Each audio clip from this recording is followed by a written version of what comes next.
ओम श्री गुरुवे नमः। ओम शांति शांति शांति। प्रणाम भगवान।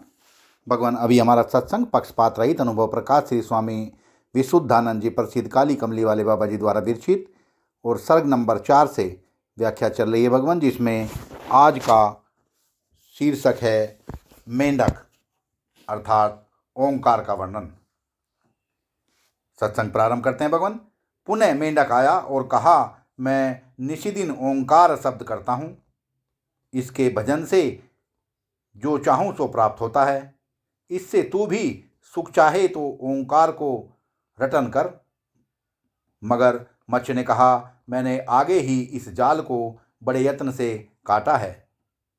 अब मुझको पुनः जाल में मत डाल, क्योंकि मुझ चैतन्य निष्कर्तव्य विषय कर्तव्य का आरोपण बुद्धि की हीनता है।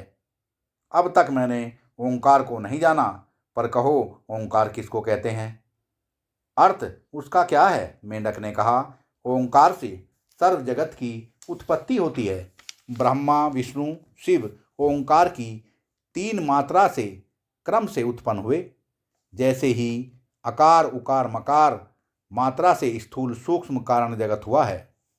सारांश यह है कि सत्तत जज तम देवता विषय इंद्रिय आदि त्रिपुटी 3 मात्रा रूप ही हैं।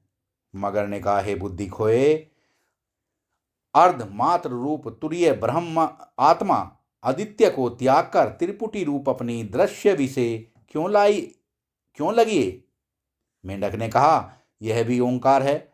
मगर ने कहा, जब मैं चैतन्य मन वाणी को सत्ता देता हूँ, तब मन वाणी ओंकार का जप चिंतन करते हैं नहीं तो नहीं। इससे मुझ चैतन्य से ही ओंकार प्रकाश रखते हैं, क्योंकि शब्द जड़ रूप है और जड़ तो जड़ है, सो अनित्य है। जो ओंकार जड़ न होता तो मुझ चैतन्य का दृश्य न होता। मेंढक ने कहा, दृष्टा तू दर्शन अंतःकरण की वृत्तियां और दृश्य ओंकार है। तैसे ही दैत अद्वैत एक तू ही है। इससे यह सब ओंकार ही हुआ। मगर ने कहा, ऐसा कुछ कहो जिसमें ओंकार न होवे। मच्छी ने कहा, यह सर्व त्रिपुटी रूप ओंकार है। ओंकार प्रकृति रूप है। प्रकृति ही परिणाम कर शरीर रूप हुई है। मैं चैतन्य इस शरीर से मुक्त हूँ। इससे कैसे ओंकार का रूप हुआ, किंतु ओंकार से भिन्न हूँ। सत्संग को विराम देते हैं भगवान। प्रणाम भगवान।